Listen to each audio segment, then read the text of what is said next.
Hey guys, I'm Dov, and today I'm back with more Total War Warhammer 2 online action. Today we're taking the Lizardmen up against the Dark Elves. This was actually just a friendly practice game between myself and John Ton of Total Brohammer. John Ton is a very good player, very good Empire player, and just a great player in general. He's been practicing his Dark Elf game, so this is one of the matches we played in practice, and I wanted to show this match off in particular to showcase the Tempest spell from the lore of High Magic. So let's go ahead and take a look at the army compositions. In terms of my build here, we are led by a Slaan Mage Priest with the lore of High Magic. So we've got the Shield of Sapphire, of course, 11% damage resistance for 9 seconds every time you cast a spell. That combined with Apotheosis makes your forces very tanky. Apotheosis, of course, a healing ability. Only single target, but, you know, very cheap and spammable, so it goes very nicely with the Shield of Sapphire. The main focus of this replay, though, is this Tempest spell. So it only affects flying units. You can only target flying units. It catches them in a vortex. It makes it so they cannot move. And it does a bit of damage. It's not a ton of damage, but it's strong versus single combatants. So it's ideal for pinning in place flying lords, especially those on large monsters. Very strong spell overall, relatively cheap, and if you overcast it, it lasts quite a long time. So that's the main reason why I brought this guy in this specific matchup. Against the Dark Elves, you can expect to see either Morathi or Malekith flying around in the air, casting spells and raining terror down upon you. So I definitely recommend taking, if you are the Lizardmen, you know, it can be a bit of a risk to bring this guy as a Lord compared to, say, Krokar. Obviously, Krokar is very powerful, and, you know, if Malekith decides to land on the ground, Krokar can punish him big time. But you can still bring a Carnosaur. I've got a Saurus Scar Veteran on a Carnosaur here for that armor-piercing anti-large support.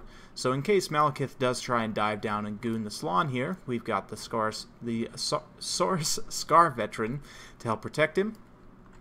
But, you know, there's definitely still an argument to be made for Krokar, but in this matchup, and in a lot of other matchups with the Lizardmen, I like to bring this guy. Of course, if you're playing the High Elves as well, you can bring a Mage with the lore of High Magic and bring the same spell. It's very strong in a lot of matchups for them as well. In terms of the rest of the army composition, it's a fairly standard loadout with a front line of Saurus Warriors with shields. Out on the flanks, we've got Skink Cohort with Javelins for 2 on each flank, and a Bastillodon Revification Crystal, as well as a Solar Engine Bastillodon. Out on this flank, we've also got 2 Cold One Spear Riders. For John Ton's build, of course, he has brought Malekith up on a dragon in the air, so definitely glad I brought the Tempest here. It's going to be very good against him. Let's look at his spell loadout. Soul Stealer, Word of Pain, and Power of Darkness. So very good stuff. Word of Pain is actually a very nice debuff to melee attack. 44 melee attack is huge. So it's very, very strong, you know, in a lot of situations. But also got the Gaze of Malice, of course. His main line is a mix of Dread Spears and Black Ark Corsairs, Hargoneth Executioners anchoring the center. He's got 2 units of Witch Elves, 2 units of a Blackguard of Naggarond, and 2 Dark Shards. So lots of armor piercing, lots of anti-large with these Blackguard here. Using them in conjunction with the Witch Elves is very strong against the Dinos. Can help do a lot of damage. So let's go ahead and kick things off into full gear here, and immediately I'm going to be dropping an Overcast Tempest on Malekith here. So he's not too happy about being caught up in this vortex here. You can see it's doing quite a bit of damage. I'm also focus firing with the laser Bastillodon here, of course, just doing damage to him while he's in the air. The Solar Engine doesn't do a crazy amount of damage, but it's pretty decent. And over time it can do a lot of damage. Very nice Gaze of Malice coming down on those skinks with the javelins there. And John Ton now pulling up in the center, going to be charging down through the main line here. Just allowing my skinks to unload into these Dread Spears here. Dread Spears are a pretty cheap unit. Probably would have been better to save these precursor Javelin Volleys and use them on the Witch Elves. But, you know, hey, they're still a relatively cheap unit, so all this damage we can get done for free is going to be very, very nice here. Black Ark Corsairs charging into the Saurus here. I'm going to get a counter charge. Nope, looks like no counter charge here, but in the center we're going to get a counter charge into these Hargoneth Executioners. Of course, Hargoneth Executioners will beat Saurus Warriors. You can see the Saurus Warriors already suffering greatly there. But the Witch Elves coming in here as well. Witch Elves will take quite a bit of damage, but in support of the Hargoneth Executioners, they are going to be able to cut through the Saurus eventually, dropping another Tempest here. So that's going to proc the Shield of Safri on all my units here, as well as locking down Malekith and just continuing to do damage to him.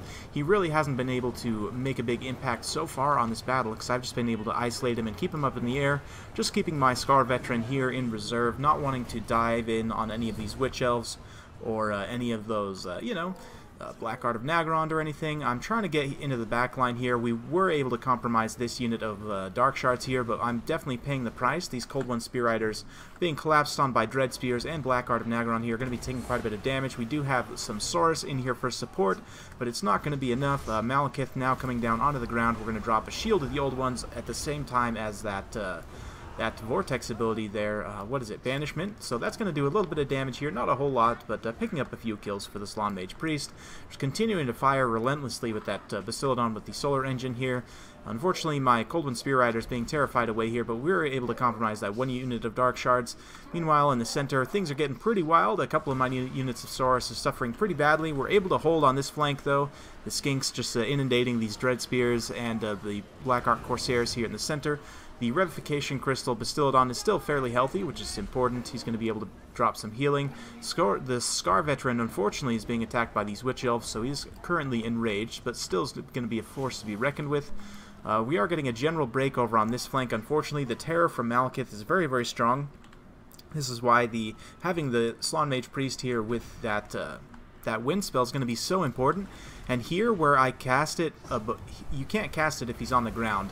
So he was in the air, and I started casting it, and after he landed, it didn't have any effect on him, so he was able to just run out of that cast, and unfortunately I'm going to have to wait for the spell to come off cooldown again. Thankfully for me, I'm chasing with these skink cohorts with the javelins. Malekith is continuing to take fire here, and as long as these skinks are just continuously getting attack animations on Malekith, he's not going to be able to take off. So I hopefully will be able to get my Saurus Scar Veteran back under control and get him onto Malekith. Meanwhile, in the mainline fight, my Saurus have mostly crumbled away. Just a few units of skinks holding out on the flanks here. Yeah, pretty much no Saurus remaining in the center. The Cold One Spear Riders have come back from routing, though. Going to be getting some nice charges in here. Just, again, just targeting everything to try and keep Malekith on the ground here, continuing to take fire from that Solar Engine. Malekith's going to be able to get back up in the air here, hopefully. Looks like this one Cold One Spear Rider is holding him on the ground. Definitely met an untimely fate there. But Malekith's still on the ground here, and these Cold One Spear Riders continuing to get attack animations on him and just not letting him back up in the air. And finally, here comes the big boy. Carnosaur's up in here. He's not too happy about life, so he's going to be getting some attack animations. Malekith actually routes away. Only 146 hit points left, and the Tempest is off cooldown, so as soon as he takes off, you see I'm able to cast another Tempest on him, and that should finish off Malekith. Yep, you can see his health immediately dropping there. So with Malekith down, that split the balance of power a little more decisively in my favor. It's still very close at this point. This Scar Veteran is almost dead. Still quite a few units of Blackguard here. This one's pretty low. This other unit of Blackguard, though, still very healthy. So I'm in for a rough time. These Dark Shards, thankfully, have expended most of their ammunition here, but there's very little left for me. Most of the units I do have are in here enraged against the Wood Elves and the Blackguard of Nagaron, so they're going to be dragged down into the mud here by these Dark Elves. Slaan Mage Priest, though, is still healthy up on the high ground, just kind of camping around in that forest, not really wanting to engage here. We are going to have to start throwing in the Bastiladon with the Solar Engine. The Revification Crystal took quite a bit of damage, but thankfully it's still alive, and the Scar Veteran as well managed to get away here. It's very, very critical that he got away. You can see the balance of power is still very, very close. We've still got 3 minutes left in this battle, so by no means is it over yet, but the fact that this Scar Veteran was able to get away means that I'm going to be able to bring him back. I've still got magic to cast Apotheosis on him. I still got a couple of charges of Cold-Blooded, and the Revification Crystal is still online, so I've got plenty of healing with which to heal that Scar Veteran back up to its healing cap. And hopefully that's going to be enough to drag down the last of these Blackguard. Of course, they're armor-piercing anti-large, so just throwing in this Bastiladon here since it has plenty of health to keep these guys in place. I know this is not really an engagement that it's meant for. It's going to be taking the fire from the Dark Shards here. I was hoping Jonton would blob up here, but him being very aware, it's going to spot this banishment coming a mile away. It is still going to pick up a few of his guys here, but it's not going to do nearly as much as it could. Thankfully, those Witch Elves are going to tear route away, And you can see the Blackguard just coming back into the fight here. They will do quite a bit of damage to the Bastiladon, but again, the Bastiladon will do damage back to them, and I'm just hoping that through sheer attrition at this point, we can hold out with the Revivification Crystal healing my dinos and just trying desperately to finish things off here. Balance of power starting to tilt more and more in my favor. As I heal this Scar Veteran, it's tipping the balance of power more and more. So it's a rough time for the Dark Elves. The Bastiladon was about to rout off there, but actually looks like the leadership is stabilizing. And these 3 Spear Riders, man, they somehow have not routed off here. They're going to charge in, get a little bit of attacks done, but the Dread Spears will come in and finish them off. So they've shattered off the battlefield now at this point. But one more unit of Brave Skinks running in here also. You can see the Carnosaurs also charging in. And although the Blackguard themselves are immune to psychology, the rest of the troops here are not, I don't believe. Let's see. Yeah, Hargoneth Executioners are not immune to psychology. So the Blackguard of Nagaronda are really going to be the only ones who want to stick around in this fight with all these terror-causing dinos, but we have brought in the Slaan himself now. He's going to be zapping some Dark Elves. Beautiful attack animations, and the Saurus as well. Just trying to finish things off here. We're doing the dino beatdown at this point, so the Solar Engine has come back from routing 2 chevrons on this thing. Only 18 kills, but it was able to apply a ton of pressure to Malekith, expend almost all of its ammunition shooting exclusively at him, thanks to the Slaan Mage Priest with the Lore of High Magic. That Tempest really proving its worth there, allowing me to take down Malekith and really being super clutch in this battle. So we're just going to take in some of this cinematic action here as we finish things off. And absolutely brutal. The Lizardmen are a super strong faction. They're definitely top tier. There are a couple matchups I would consider them to be a bit unfavorable. The Dwarfs are one that I think is not great for the dinos.